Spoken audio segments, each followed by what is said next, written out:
Hello students, welcome to all of you at Success Chemistry. My name is Awanish Tiwari.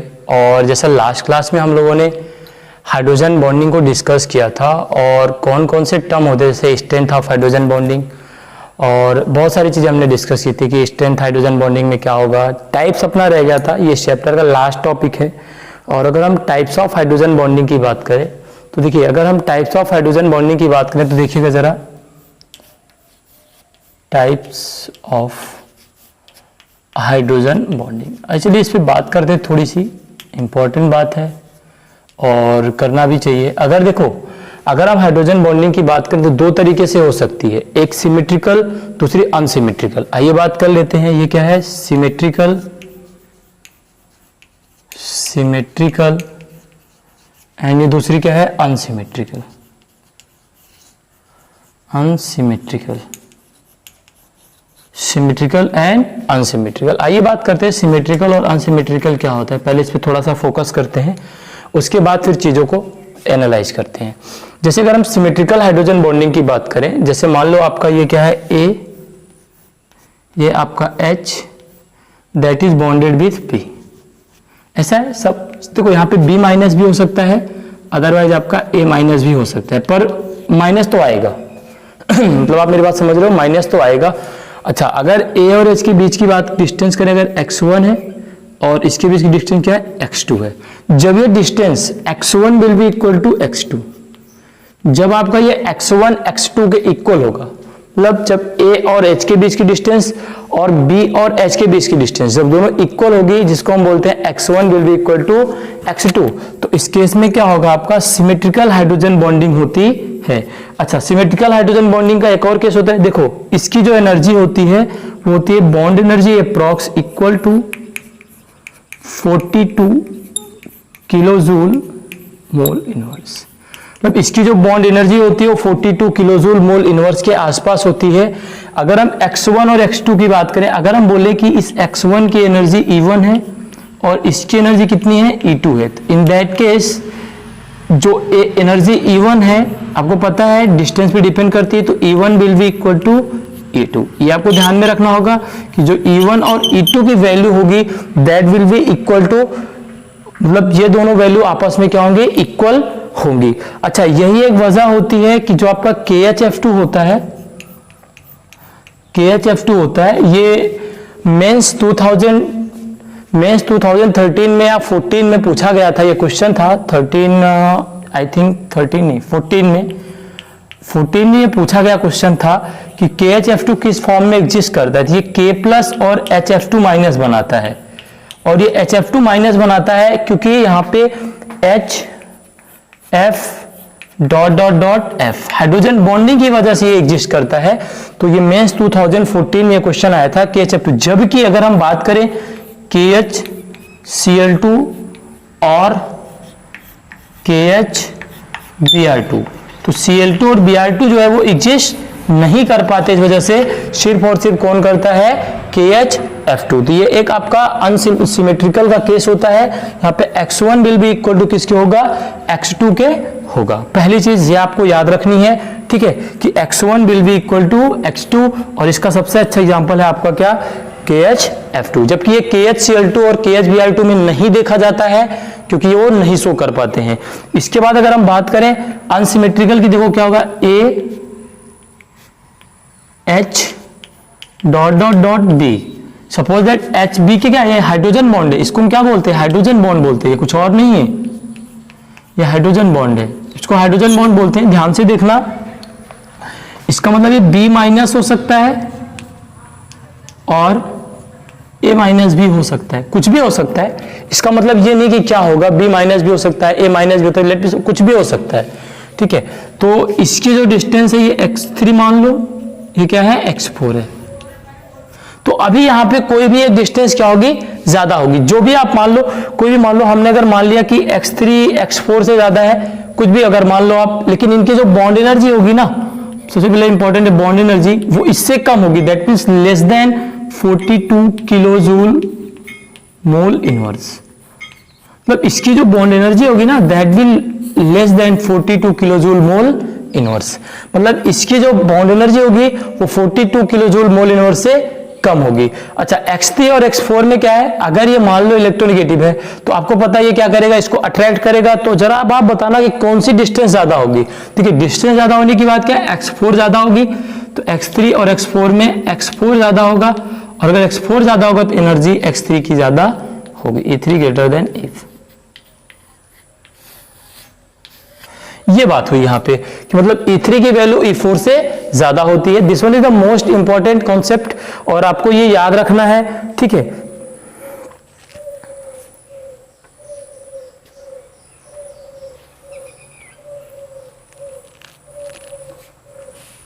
देखिए आपको यह ध्यान में रखना होगा E3 ग्रेटर देन E4। तो यहां तक अपना ये टाइप्स ऑफ हाइड्रोजन बॉन्डिंग में एक आइडिया लगा, सिमेट्रिकल और अनसिमेट्रिकल में ऐसा होता भी हाइड्रोजन बॉन्डिंग होती है। अब यह टाइप्स ऑफ हाइड्रोजन बॉन्डिंग का एक और केस बाकी है, आप इसे नोट कर लो, फर्दर उसे हम डिस्कस करते हैं। चलिए टाइप्स ऑफ हाइड्रोजन बॉन्डिंग को डिस्कस करते हैं। यहाँ पे दो टाइप की होती है, पहला होता है इंटरमॉलिक्यूलर हाइड्रोजन बॉन्डिंग, इंटरमॉलिक्यूलर, और सेकेंड वन इज, थोड़ा सा और जगह लेते हैं ना,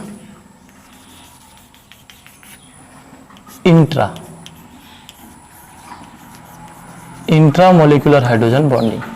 देखो मैं आपको इसे तो एकदम आसानी से मैं इसे आपको याद करा दूंगा, इंटरमोलिकुलर हाइड्रोजन बॉन्डिंग और इंट्रा। देखो कैसे याद करोगे, मेरी बात सिंपल सा कॉन्सेप्ट है। देखो इंटर का मतलब क्या है, आपने इस हाथ को अपने ऐसे फैलाया, ऐसे फैला दिया, इस लेफ्ट हैंड हाथ को फैला दिया, कोई आपसे अपने राइट हैंड से जुड़ गया, तो कोई आकर के आपके हाथ से आपके हाथ को पकड़ लिया, मतलब आपसे जुड़ रहा है। इस टाइप की जो हाइड्रोजन बॉन्डिंग होती है उसको बोलते हैं intermolecular hydrogen bonding.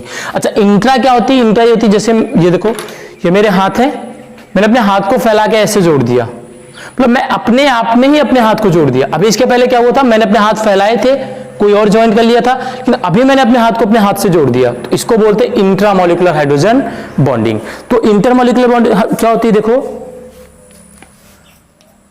Hydrogen bond which is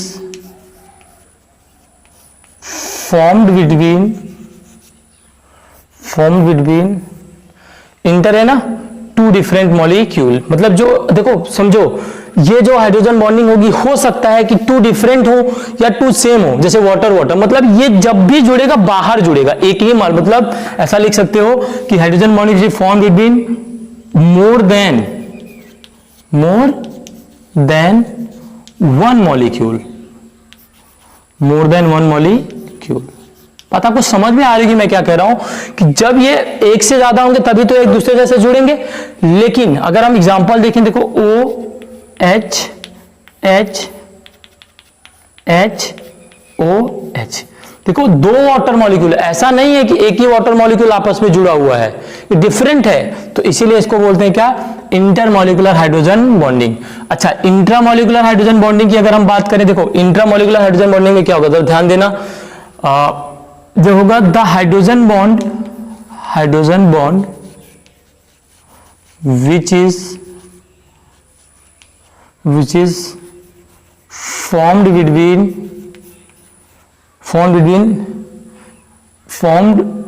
in a molecule, between छोड़ दो, formed in a molecule, मतलब जब हाइड्रोजन बॉन्डिंग आपका एक ही मॉलिक्यूल में होता है, that is called intramolecular hydrogen bonding, that is called IMHB, that means intramolecular hydrogen bonding. देखो सिंपल सा कॉन्सेप्ट है, इंटर का मतलब अपने हाथ को फैलाया जुड़ गए, इंट्रा का मतलब अपने हाथ को ऐसे ले गए जुड़ गए, तो ऐसे डिफिनेशन रटने की कोई जरूरत नहीं है।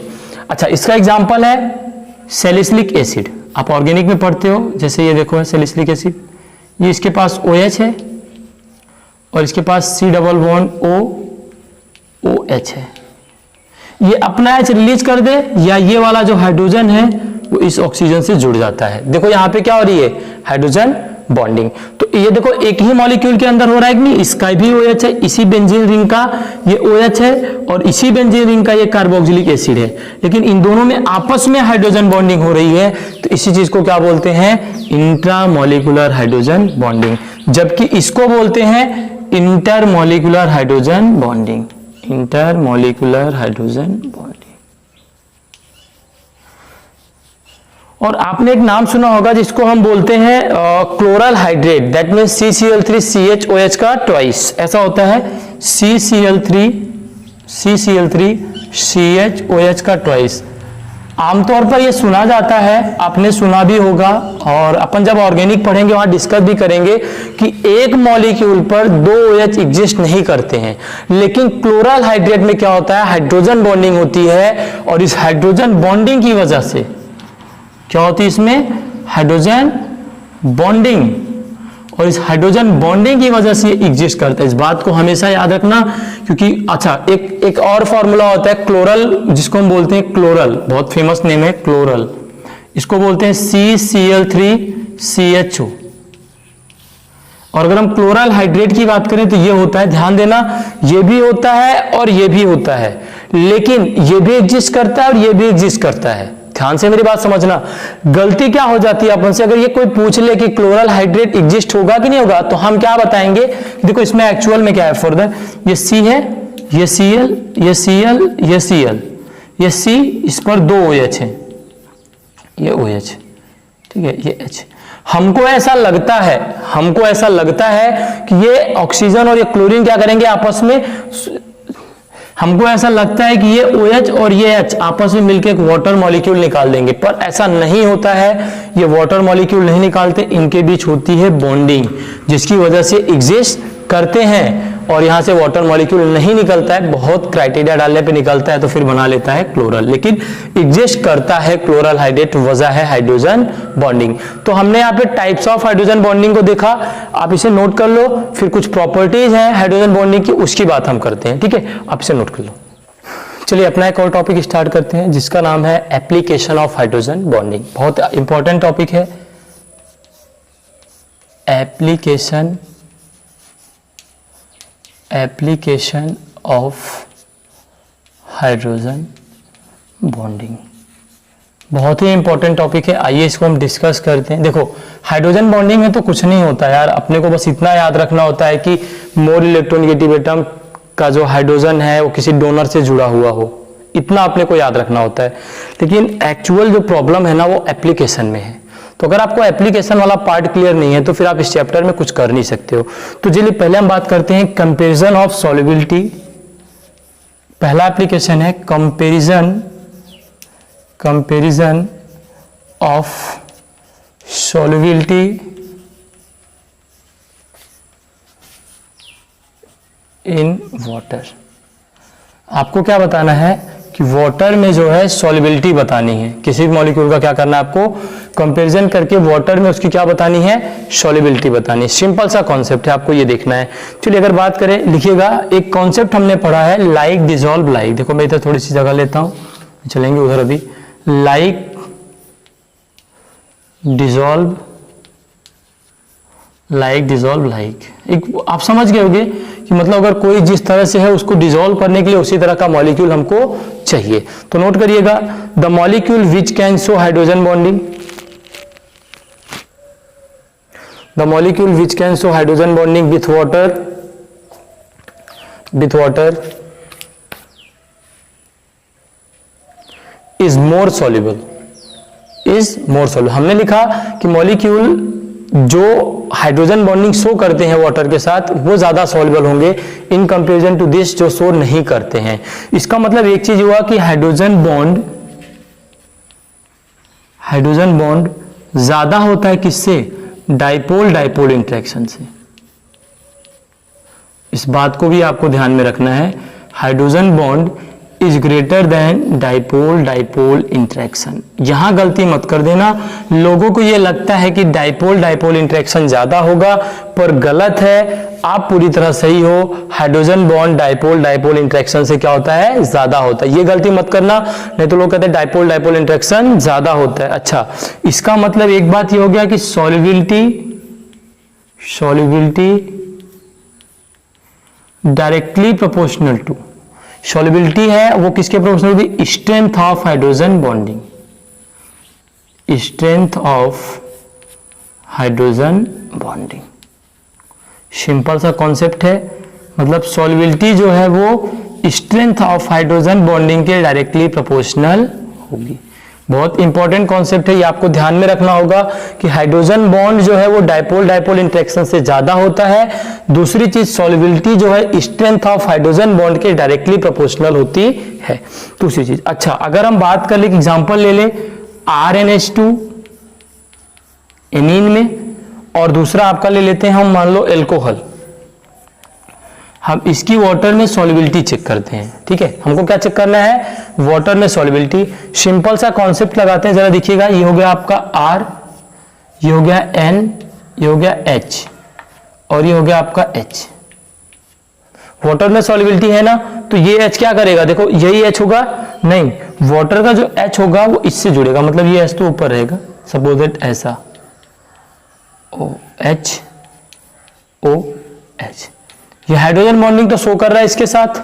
अच्छा अगर हम एल्कोहल की बात करें तो क्या होगा, ROH, हाँ ये क्या क्या क्या क्या, हाँ ये भी शो करेगा क्या, हाइड्रोजन बॉन्डिंग। सर अब तो लोचा हो गया, नहीं क्या लोचा हो गया, सिंपल सा कॉन्सेप्ट है। हाँ वाटर में ये भी घुल रहा है, सही है, वाटर में ये भी घुल रहा है। अच्छा तो मैंने क्या बोला था, जब ये चीज सेम हो जाए तो क्या देखना है, बोलो बोलो बोलो, कौन अच्छे से इलेक्ट्रॉन डोनेट कर सकता है, डोनेटिंग पावर। तो नाइट्रोजन और ऑक्सीजन में कौन है बताओ, नाइट्रोजन, तो किसका ज्यादा होगा, RnH2 का ROH से क्या होगा, ज्यादा होगा, क्या, हाइड्रोजन बॉन्डिंग। देखो क्या बात करें, बात क्या करें, सिंपल सा कॉन्सेप्ट है यार, दोनों में वाटर मॉलिक्यूल है, कॉमन है, तो कौन बचा, नाइट्रोजन और ऑक्सीजन ही। डोनर अच्छा कौन है, नाइट्रोजन, तो इसका ज्यादा होगा। ये तो बात हो गई। अच्छा ये तो होगा जब ये सेम होंगे, मतलब स्ट्रेंथ के बेसिस पे। अच्छा अगर हम बात कर ले यहीं पे एक और केस, CH2OH, CH2CHOH ग्लिसरॉल की, CH2OH, और फिर इसके साथ एक और है आपका CH2OH, और इसके बाद है CH2OH, फिर इसके बाद आपका और है सपोज दैट वो है CH3OH। अब इसमें चेक करना है, आप देखो हाँ बिल्कुल सही देख रहे हो, यहाँ पे 1 2 3 जगह से हाइड्रोजन बॉन्डिंग होगी, एक्सटेंट ऑफ हाइड्रोजन बॉन्डिंग ज्यादा है in comparison to this and this, तो इसमें सबसे ज्यादा, फिर इसमें, फिर इसमें। तो इस तरीके से हम सॉल्युबिलिटी चेक करते हैं वाटर मॉलिक्यूल में। अच्छा है melting point and boiling point, melting point and boiling point बहुत सिंपल सा कॉन्सेप्ट है, बहुत ज्यादा इस पर नहीं सोचना है, सिर्फ आपको एक चीज याद रखना है। क्या डिस्कस करें हम, melting point and boiling point. देखिए अगर मैं इसको एग्जांपल के थ्रू समझूं, देखो ऐसा भी बोल सकते हो, मेल्टिंग पॉइंट बॉइलिंग पॉइंट क्या है, मेल्टिंग मतलब मेल्ट करना, बॉयल मतलब बॉयल करना। अच्छा मेल्ट और बॉयल दोनों केस में आपको बॉन्ड तोड़ना पड़ेगा, क्या करना पड़ेगा, तोड़ना पड़ेगा। इसका मतलब melting point and boiling point directly proportional to extent of hydrogen bonding, extent of hydrogen bonding, मतलब हाइड्रोजन बॉन्डिंग की एक्सटेंट ज्यादा होगी, जितना ज्यादा होगा उतना ही अच्छा melting point and boiling point होगा। पहला कॉन्सेप्ट आपका ये जो आपको याद में रखना है, ये माइंड में सेट करके रखना है कि melting point and boiling point directly proportional to extent of hydrogen bonding. अगर देखो कुछ और के लिए भी क्या होता है, ये हाइड्रोजन बॉन्डिंग ज्यादा ही होता है, मतलब इसी केस से अपना काम हो जाता है। ठीक है, इसके लिए बहुत ज्यादा अपने को बहुत ज्यादा दिमाग नहीं लगाना पड़ता है, आपको आसानी से चीजें आप एनालाइज कर सकते हो। एक चीज और है कि अगर एक्सटेंट की बात करें तो कुछ अदर केस में melting point and boiling point directly proportional to strength of hydrogen bonding, strength of hydrogen bonding, मतलब हाइड्रोजन बॉन्डिंग की जितनी अच्छी स्ट्रेंथ होगी उतना ही अच्छा मतलब आपका मेल्टिंग पॉइंट और बॉइलिंग पॉइंट होगा। सिंपल सिंपल से कॉन्सेप्ट है, ऐसा नहीं है कि आपको चीजें परेशान करेंगी, बहुत इजी कॉन्सेप्ट होता है। जैसे एक एग्जांपल के माध्यम से समझते आओ, एक एग्जांपल है हमारे पास, सपोज दैट हम ले लेते हैं अमोनिया और वाटर, नहीं वाटर और H2O2 ले लेते हैं, तब आपको अच्छे से क्लियर होगा। वाटर एंड H2O2, ठीक है। वाटर और H2O2 का केस अगर आपको स्टडी करना है तो सबसे पहली चीज आपको जो बता रहा हूं वो पता होना चाहिए। वाटर और H2O2 केस में सबसे पहले आप देख लो नंबर ऑफ हाइड्रोजन बॉन्डिंग, क्योंकि दोनों में इलेक्ट्रोनेगेटिव एटम सेम है, सब कुछ सेम है। तो देखो नंबर ऑफ हाइड्रोजन बॉन्डिंग देख लो, इसमें ऑक्सीजन के पास 2 लोन पेयर, 2 लोन पेयर और 2 हाइड्रोजन कितने हो जाएंगे 4। इसमें 2 ऑक्सीजन है, 2 2 4 लोन पेयर और 2 हाइड्रोजन 6, मतलब हाइड्रोजन कितनी होगी 6। तो जिस नंबर ऑफ हाइड्रोजन बॉन्डिंग किसमें ज्यादा है H2O2 में, तो मेल्टिंग और बॉइलिंग पॉइंट किसका ज्यादा होगा H2O2 का, पहली चीज। अच्छा अगर ये एग्जांपल हम देखें NH3 और N2H4 में, NH3 एंड N2H4 में क्या होगा जरा देखो, हाँ यहाँ पे 1 लोन पेयर, मतलब 1 लोन पेयर 3 4 हो गए, ठीक है। यहाँ पे 2 नाइट्रोजन के पास 2 lone pair 4 hydrogen 6 hydrogen bonding, अब किसका ज्यादा होगा N2H4 का। तो इस तरीके से हम मेल्टिंग पॉइंट और बॉइलिंग पॉइंट का सीक्वेंस भी देखते हैं। लेकिन अगर यही सीक्वेंस हम ध्यान में देना H2O2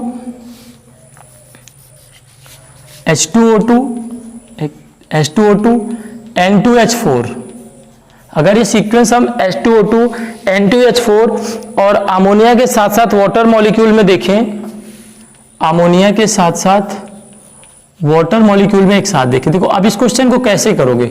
देखो अभी आपको H2O2 और N2H4 में डिसाइड करना है, ध्यान से मेरी बात समझना, H2O2 और N2H4 में डिसाइड करना। अभी आप ऑक्सीजन से नहीं जोड़ रहे हो, देखो मेरी बात ध्यान से सुनना, अभी आप मेल्टिंग और बॉइलिंग पॉइंट इस मॉलिक्यूल के अंदर देख रहे हो, समझ रहे हो, इस मॉलिक्यूल के अंदर देख रहे हो, ना कि इसको पानी में डिसॉल्व करके देख रहे हो।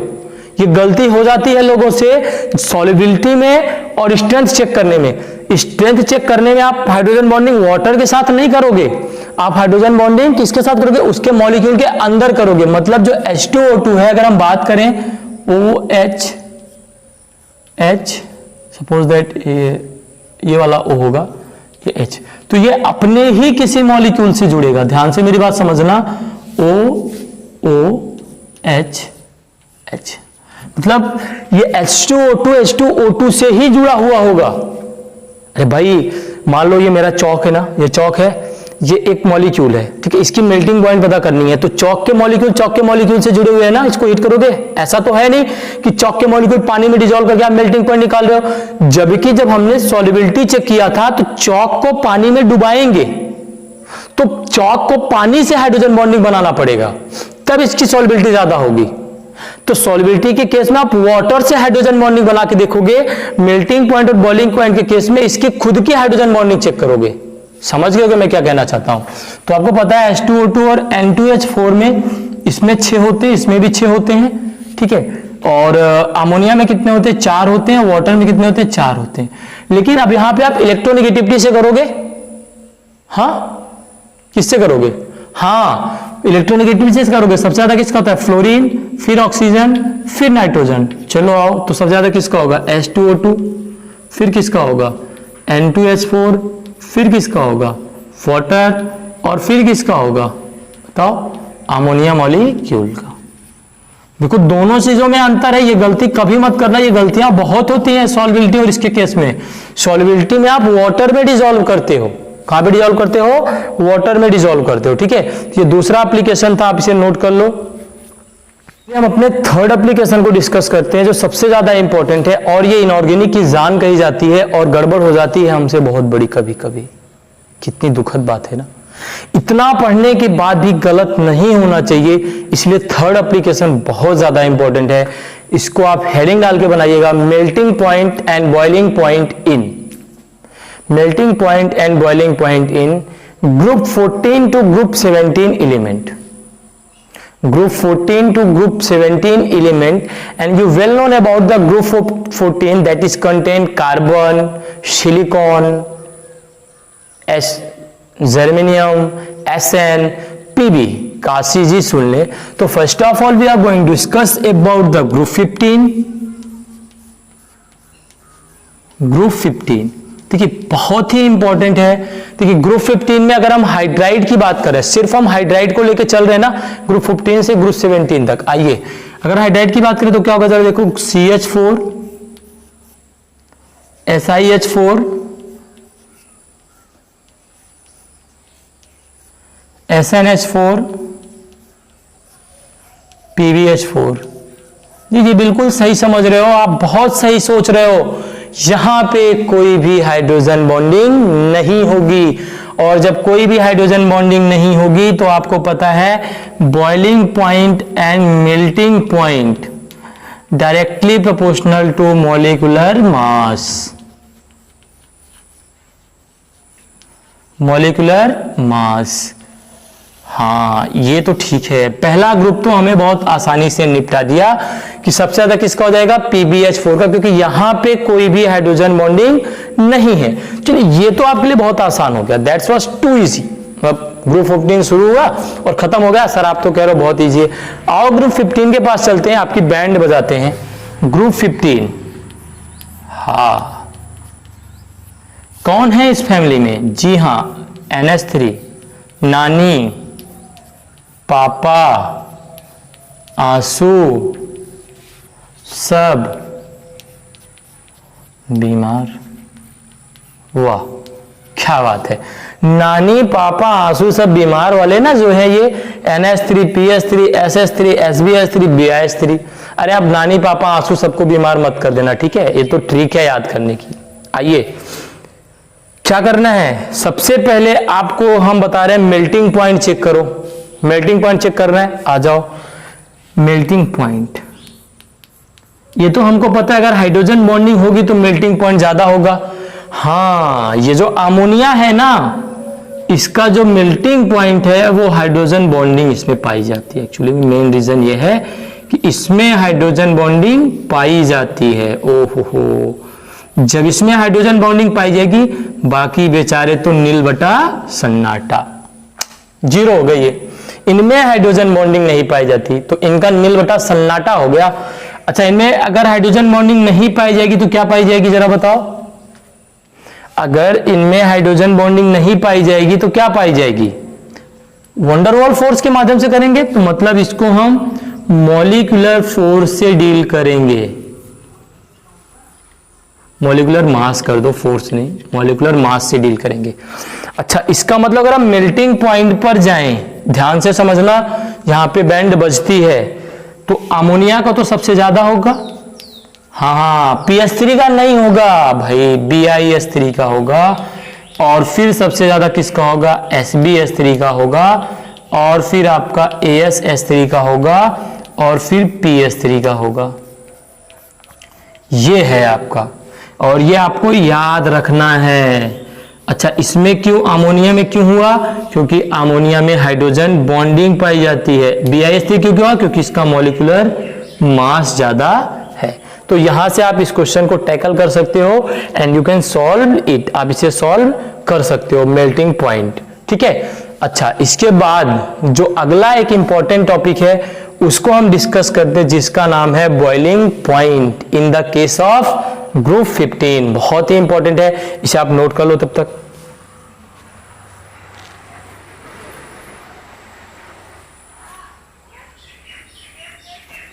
ठीक है, तो देखिए आपने नोट कर लिया होगा। तो आइए हम बात करते हैं लिक्विड स्टेट की। देखो, अब कोई बॉइल होगा तो सॉलिड तो बॉइल होगा नहीं, हाँ सॉलिड तो बॉइल होगा नहीं।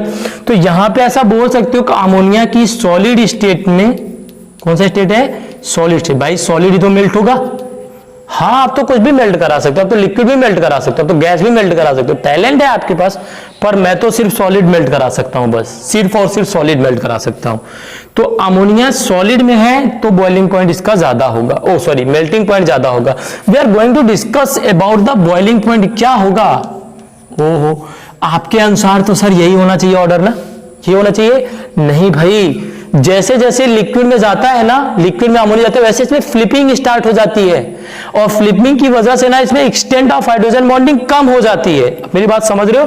फ्लिपिंग की वजह से इसमें एक्सटेंट ऑफ हाइड्रोजन बॉन्डिंग कम हो जाती है। आइए बात करें कि लिख लेना आप चाहे तो, in the liquid state, in the liquid state the extent of hydrogen bonding, in the liquid state the extent of hydrogen bonding of ammonia molecule will be decreases, ammonia molecule will be decreases due to the hydrogen bonding decreases in ammonia molecule due to the flipping of ammonia molecule।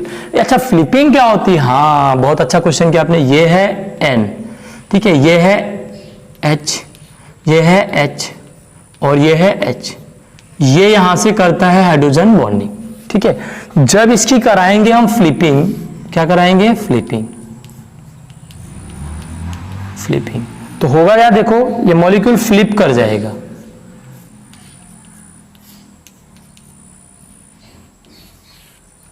तो ये जैसे जैसे ये flipping करेगा ना, इस flipping की वजह से इसकी क्या होती है? हाइड्रोजन बॉन्डिंग कम होती जाती है। और जब हाइड्रोजन बॉन्डिंग कम हो जाती है तो ऑर्डर कुछ ऐसा आता है, BiS3, SbS3 एंड NS3। अगला आपका आएगा BiS3, SbS3, NS3, ASS3 and PS3। जो आंसर आता है वो ये आता है। बहुत मजेदार वाली बात है। हाँ यहां पे प्रॉब्लम नहीं होनी चाहिए, जो मैं आपको कह रहा हूं उस चीज पे ध्यान दो। ये क्वेश्चन पूछा जाता है, ठीक है, और इसे आप नोट डाउन कर लो। और फिर हम अपने ग्रुप 15 के बाद ग्रुप 16 पर आगे कंटिन्यू करते हैं। इसे आप नोट कर लो। ग्रुप 16, तो देखो ग्रुप 16 में आपके पास क्या होता है?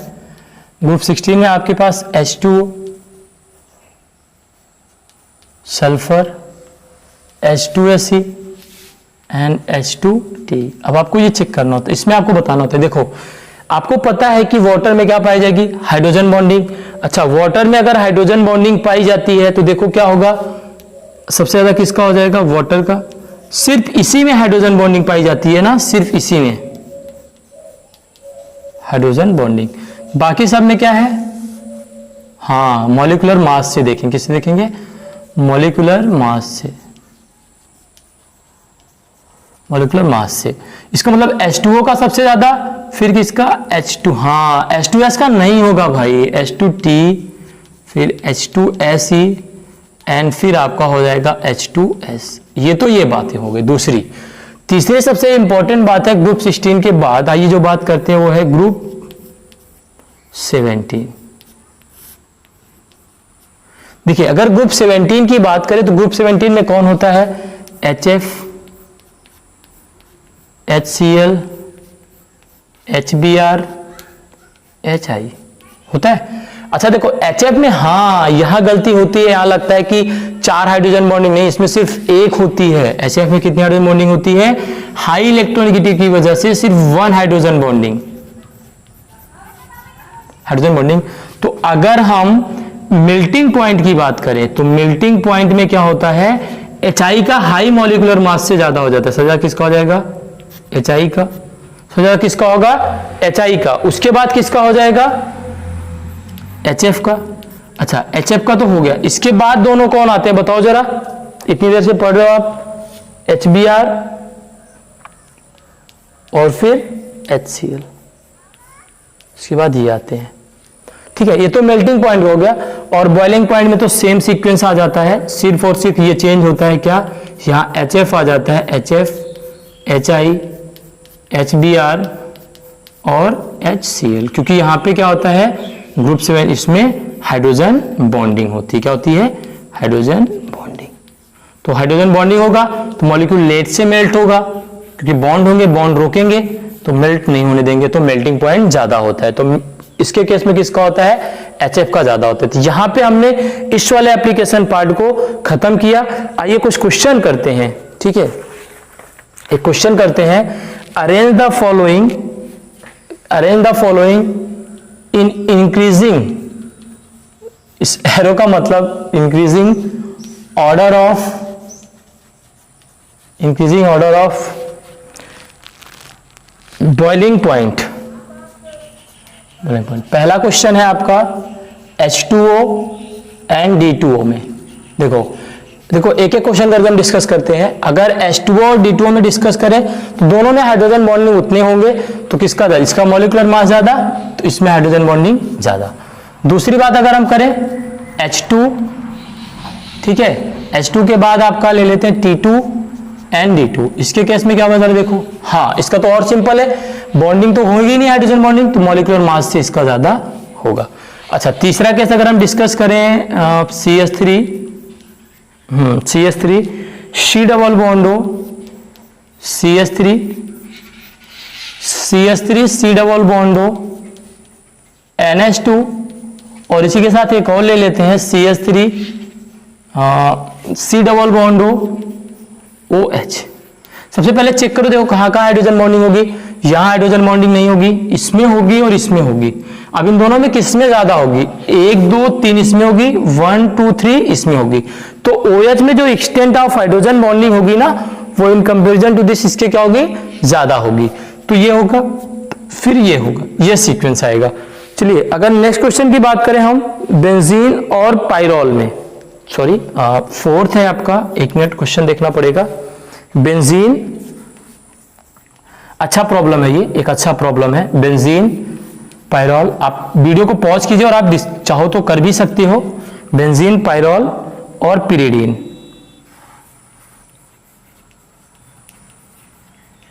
ये प्रॉब्लम आपने कर लिया तो बहुत अच्छा है। इस प्रॉब्लम में करने से पहले सबसे पहले आपको पायरोल और पिरिडीन का तो स्ट्रक्चर आना चाहिए, वो तो आता नहीं। बेंजीन तो ये है, कोई हाइड्रोजन बॉन्डिंग नहीं, नो हाइड्रोजन बॉन्डिंग। पायरोल का आ जाओ, पायरोल का स्ट्रक्चर कुछ ऐसा होता है, यहां पे डबल बॉन्ड, यहां पे एक हाइड्रोजन और एक लोन पेयर। जी बिल्कुल, बहुत सही जा रहे हो।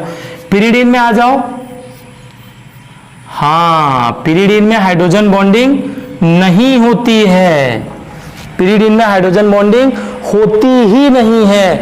और जब पिरिडीन में हाइड्रोजन बॉन्डिंग नहीं होगी तो सबसे ज्यादा किसका होगा, पायरोल का, सबसे ज्यादा किसका होगा, पायरोल का। और अब देखो पायरोल तो हो गया क्योंकि इसमें हाइड्रोजन बॉन्डिंग होती है।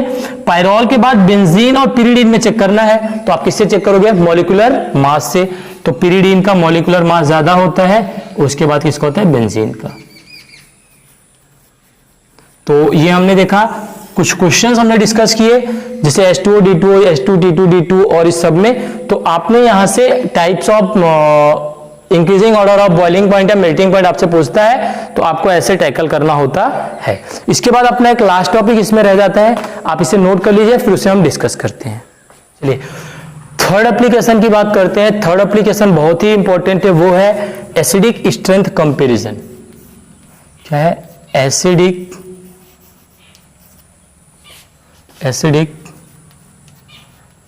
Strength comparison. क्या कर लोगे, एसिडिक स्ट्रेंथ कंपैरिजन क्या है बताओ, कैसे करोगे। हाँ देखो, एसिडिक स्ट्रेंथ कंपैरिजन अभी आप ऑर्गेनिक नहीं पढ़ोगे, जैसे 12th और 3rd ईयर होते हैं, ड्रॉपर वाले होते हैं, वो तो पढ़े हुए होते हैं, ठीक है। पर 11th वालों को भी थोड़ा सा कम आइडिया होगा एसिडिक स्ट्रेंथ के बारे में, पर अपन थोड़ा मोटा मोटा आइडिया ले लेते हैं। वो मोटा मोटा आइडिया ये है कि अगर हम एसिडिक स्ट्रेंथ ऑफ कंपैरिजन करें तो देखो आपके पास क्या होता है, एक वाटर मॉलिक्यूल होता है, लेट मी सपोज क्या होता है, वाटर मॉलिक्यूल या कुछ भी मैं ले लेता हूं, कोई एक एसिड ले लेता हूं, सपोज दैट HA एक आपका एसिड है, HA आपका एक एसिड है, ठीक है। जब ये एसिड अपना H+ निकालेगा that will goes into A-, तो ये आपका एसिड है, ठीक है। और ये आपका क्या है, कंजुगेट बेस है। क्या है, कंजुगेट बेस।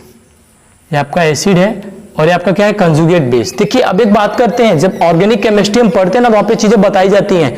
देखो कंजुगेट बेस आप नोट करना, the conjugate base is more stable, when the conjugate base is more stable then the reaction will goes in the forward direction, then the reaction will be goes in the forward direction and in the case the strength of the acid is more।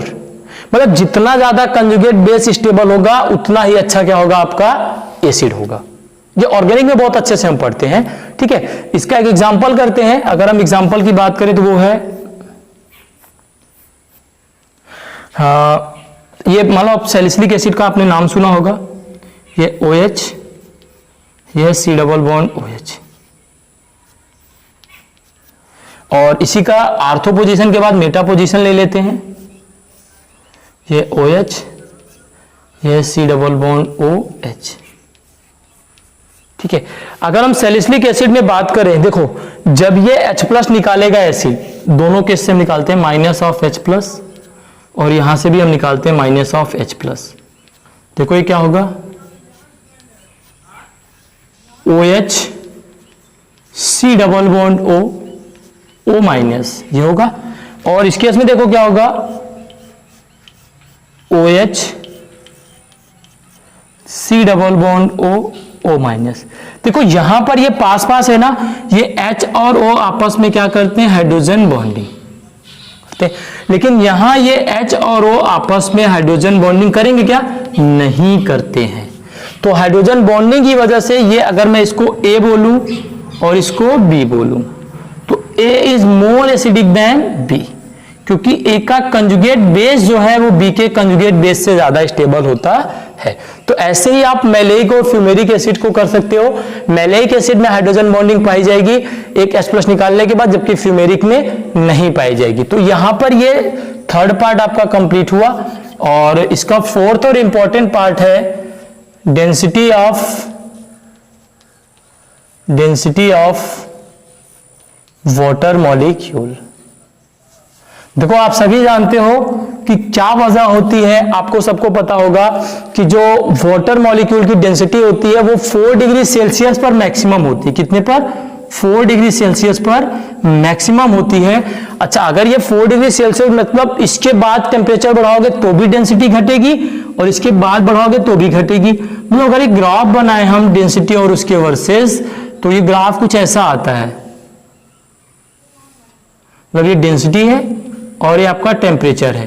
तो ये जो maxima point मिला है किस पर मिलता है, ये 4 डिग्री सेल्सियस पर। तो एक ध्यान दो कि density of water 4 degree Celsius पर मैक्सिमम होता है। क्वेश्चन आता है कि why the ice molecule floats over the water. Ice जो है आपका वो पानी के ऊपर क्यों तैरता है? तो कुछ लोगों को सिंपल सा कॉन्सेप्ट होता है, लोग बोलते हैं डेंसिटी ज्यादा होती है वाटर की, पर कैसे ज्यादा होती है, आइए उस चीज को हम डिस्कस करते हैं। ठीक है, तो आप इतना नोट कर लो, फिर उसे हम डिस्कस करते हैं।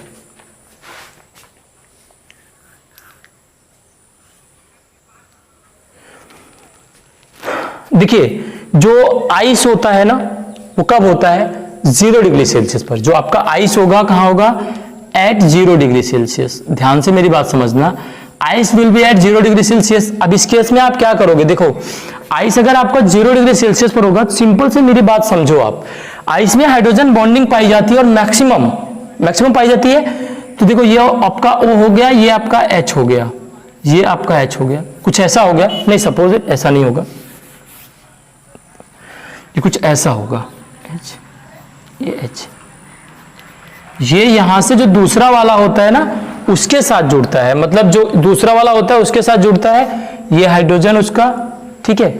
इस हाइड्रोजन के बाद उसका अपना भी एक ऑक्सीजन होगा, सपोज दैट वो कुछ ऐसा होगा, ये कुछ ऐसा होता है, ठीक है। ये वाला भी क्या करता है, हाइड्रोजन से जुड़ता है, और इस वाले में भी क्या है, देखो ये ऑक्सीजन होता है, इसका अपना हाइड्रोजन होता है, तो ये यहां जुड़ जाता है। मतलब ऐसे ही क्या होती है, हाइड्रोजन बॉन्डिंग पाई जाती है। अब एक चीज आप देखो, यहां पर आइस में क्या होता है, वैकेंट स्पेस, क्या होता है, वैकेंट स्पेस। जैसे ही आप इसे मेल्ट करते हो, जैसे ही आप इसे टेम्परेचर देते हो, ये बॉन्ड टूटना स्टार्ट होते हैं, और जब टूटेंगे तो इस जगह को क्या करेंगे, कवर करते हैं। क्या करते हैं, कवर करते हैं। और इस वजह से क्या होता है, ये स्पेस क्लोज हो जाता है। लिखना आप, व्हेन द टेम्परेचर इंक्रीजेस,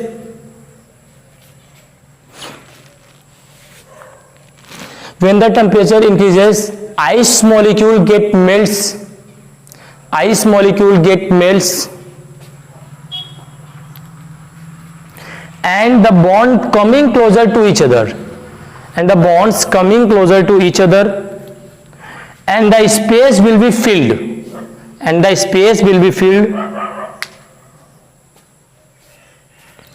इसका मतलब जो टेम्परेचर देने पे वॉल्यूम क्या हो जाएगा, डिक्रीज करेगा। वॉल्यूम डिक्रीज करेगा, दैट मीन डेंसिटी क्या होगी, इंक्रीज कर जाएगी। ये 0 से हमने 0 से 4 की बात किया है ना। चलिए आगे देखिए। अब देखो 4 डिग्री सेल्सियस पर इसकी डेंसिटी मैक्सिमम हो चुकी है, अब इसे तोड़ना पड़ेगा। तोड़ना पड़ेगा मतलब थर्मल एनर्जी, तो लिखिएगा after 4 degree Celsius, after 4 degree Celsius the thermal energy of the water molecules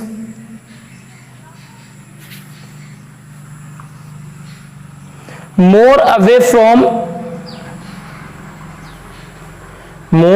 from each other due to increases, क्या इंक्रीज करेगा, थर्मल एनर्जी ज्यादा इंक्रीज करे क्या, ड्यू टू इंक्रीजेस वॉल्यूम, और डेंसिटी क्या करेगी, डिक्रीज कर जाएगी। तो वॉल्यूम इंक्रीज कर जाएगा और डेंसिटी क्या करेगी, डिक्रीज कर जाएगी। ठीक है, तो यहां पर आपका केमिकल बॉन्डिंग खत्म होता है, समाप्त होता है, एंड होता है। और अब आपको मैं इसमें एनसीईआरटी क्वेश्चंस और कुछ अच्छे प्रॉब्लम्स भी कराएंगे, धीरे धीरे वो टाइम पे आएगा। और जो अपना अगला चैप्टर होगा वो गैसीय स्टेट है। और इसके पहले अगर आपने चैनल को लाइक, सब्सक्राइब, शेयर नहीं किया है तो बहुत ज्यादा से ज्यादा लाइक, सब्सक्राइब, शेयर और दबा के कीजिए, और आगे भी शेयर कीजिए जिससे और भी स्टूडेंट को इससे बहुत सारी हेल्प मिल सके। ठीक है, फिर मिलते हैं हम अपने नेक्स्ट चैप्टर गैसीय स्टेट पर। Thank you for watching.